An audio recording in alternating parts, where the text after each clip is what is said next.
Hey everybody, welcome back to the channel. My name's Ryan. Today I get to do, I'm hoping is going to be a pretty killer blind. So I just did a video on my Blanton straight from the barrel bottle that I managed to get my hands on. I decided it would be really fun because I have a ton of high proof bourbons on my shelves.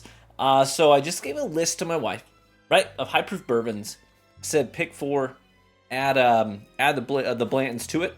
So down there. Ta-da, that's it. That's the blind. So I don't know what's in there other than I know that Blanton straight from the barrel is going to be in that lineup, but the rest of them are mysteries to me. And you can probably see in the background, I got a ton of high proof stuff. So we'll see how the Blanton straight from the barrel fares in such a blind, but I have a feeling this is going to be a pretty killer lineup of pours here. Got my notebook ready, and as always, I will, when I edit the video, I'll make sure that on the screen somewhere is going to be the information for you guys, so you know what I'm sipping while I'm sipping it, but I won't know while I'm sipping it. Sound good? All right, let's dive in with glass A. I'm just looking at the colors of these pours. I'm like, oh dang, they're dark. They're dark. Let's just dive right in here. Oh my gosh, what a beautiful nose. Okay. Like vanilla bean creme brulee, that burnt sugar on top, that caramelized sugar on top of it. A lot of vanilla and burnt sugar notes on the nose. There's just a touch of like a bubblegum sweetness to it as well. And I want to say just a fuzz of lemon, like lemon peel, you know, like the rind of a lemon.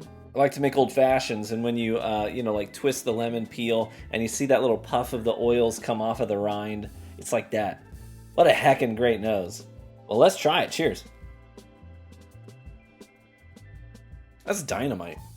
Most everything we got on the nose is here on the palate. You get that brulee burnt sugar right up front, the mid palate, then it sort of starts to shift to that bubblegum sweetness, that candy sweetness. But the finish gives me this nice seasoned peppery oak that I wasn't necessarily getting a lot of on the nose, and it's a welcomed addition to really balance it out a bit. First sip of the day too, it's got a little heat to it. To be clear, the list I gave her of high proof bourbons, they were all 120 or higher. Okay, so I didn't want anything that was lower than 120, unless she snuck in a curveball and didn't tell me. What a phenomenal pour.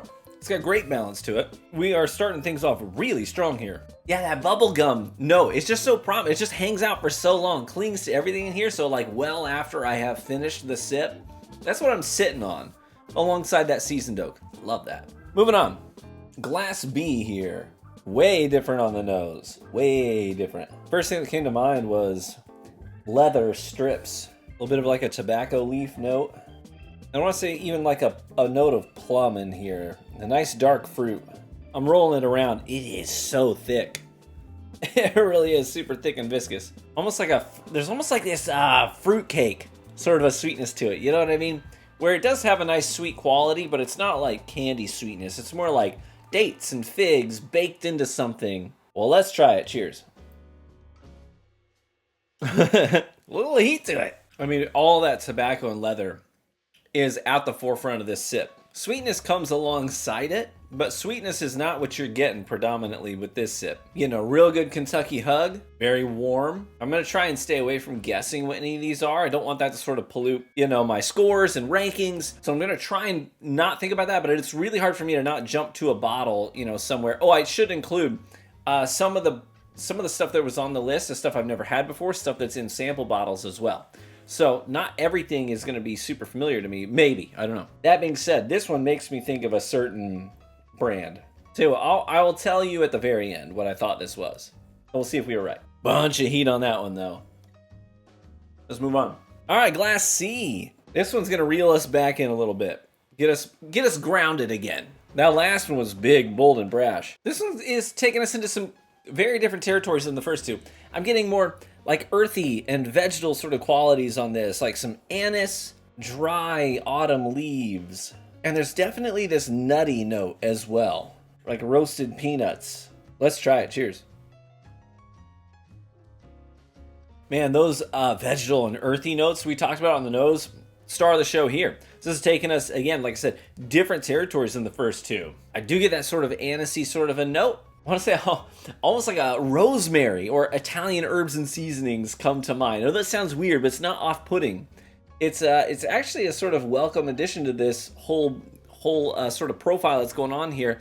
We get the nutty, we get some of that sweetness, and then you get these earthy vegetable notes, sort of balance it with something that's a little bit off the wall, a little offbeat. All in all, I like it.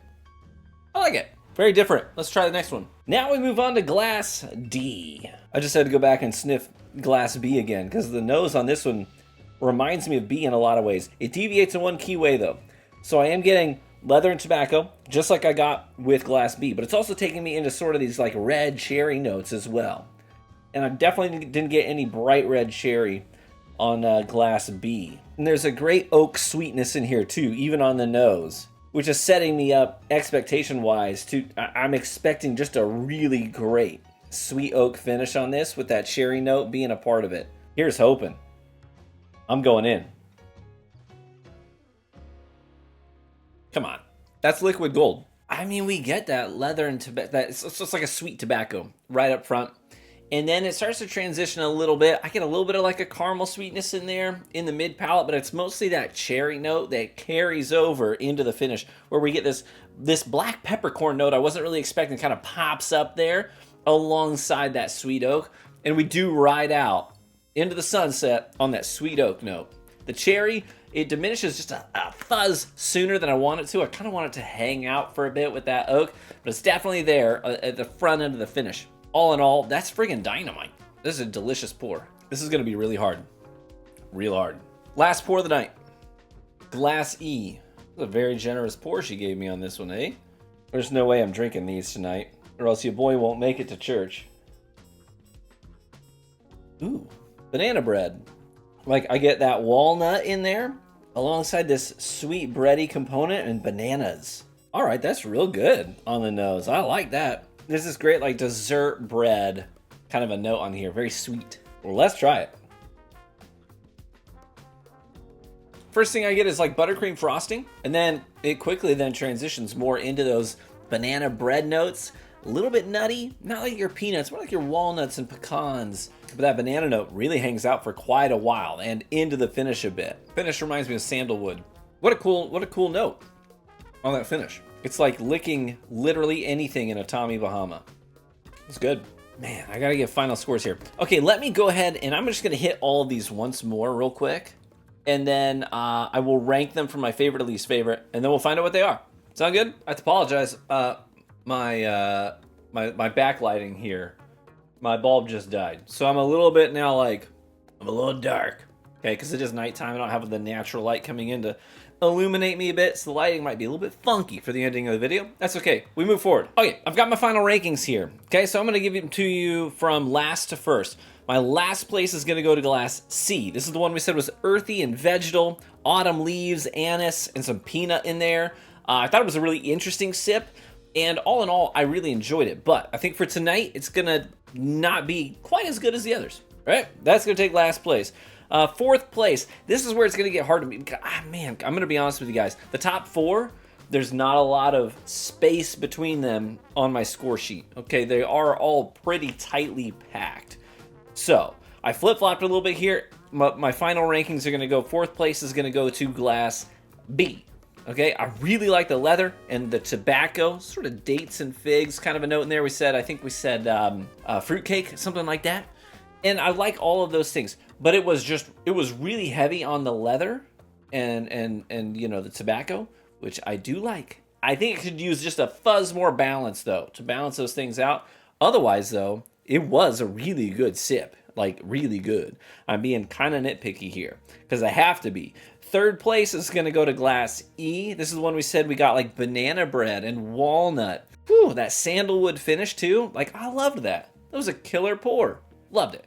Second place is going to have to go to Glass D. This one we said we also had leather and tobacco, sort of like Glass B, but it was offset much better. It was balanced a lot better with some of that bright red cherry. We said we got pepper, like a wave of peppercorns and oak at the end. I mean, that was a killer pour. But the first place is going to go to Glass A. We said vanilla bean, creme brulee, that burnt sugar note. And then we also got just a fuzz of that lemon zest in there, which I'm a big fan of.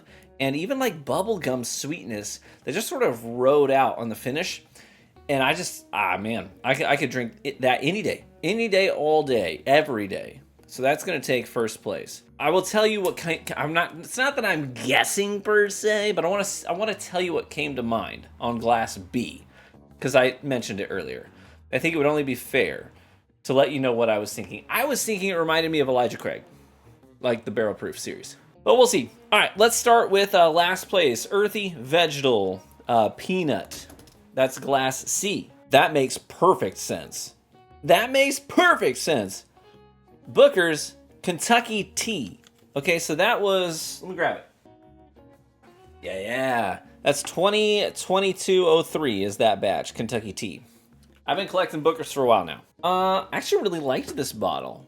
I reviewed it very favorably because it was a deviation from the norm, and I said it gave me vegetal notes even back then, if I remember correctly. I'll have to revisit my review on it.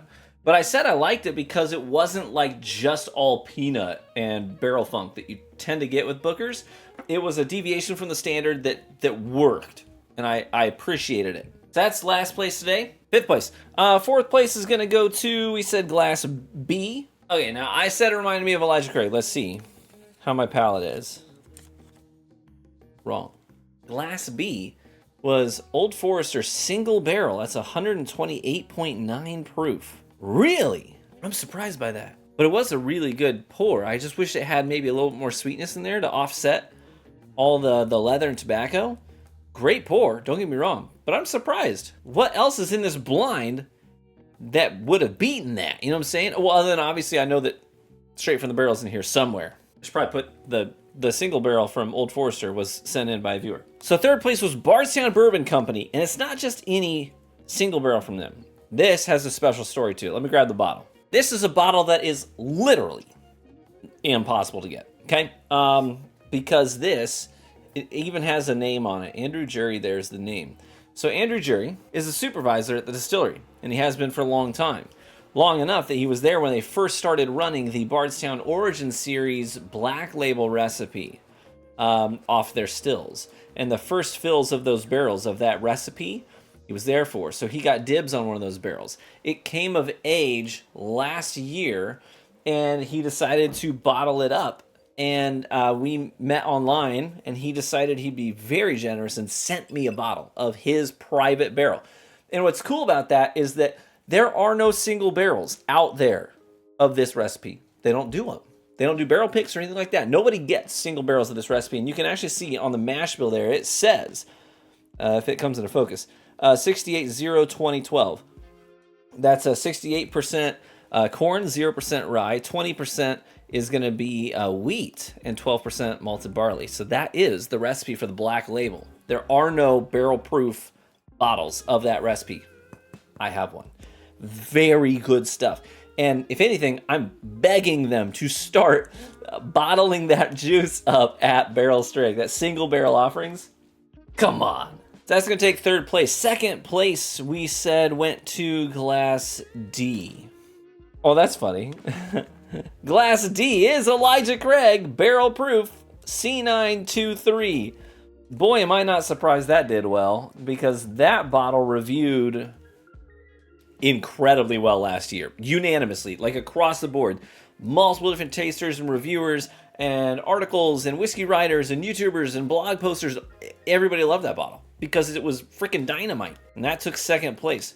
Well, I mean, unless she really decided to confuse me, that means that Glass A has to be straight from the barrel, right? Oh yeah, it is. Bland, straight from the barrel. I didn't expect it to do that well. I thought for sure. To be honest with you, if I was to guess, I would have guessed that straight from the barrel was Glass D, which ended up being Elijah Craig Barrel Proof. That's the one that, to me, as I was going through the blind, tasting them, I was like, I think this is straight from the barrel. That is kind of an insane blind right there. She picked well, I'll have to tell my wife. So we got Booker's Kentucky Tea. Last place, followed by Old Forester, single barrel. That's a barrel pick, actually. And then we've got the Bardstown Bourbon Company. It's a single barrel of their wheated origin juice. Followed by Elijah Craig Barrel Proof C923 from last year, which was a killer bottle. Finally, first place is going to go to Bland straight from the barrel. Boom. Come on. I got to spoil myself tonight, didn't I? Tell you what. All right, now let me ask you this for the comments section below. How do you think you would have ranked these in a blind? This is not how I think I would have ranked them in a blind, by the way.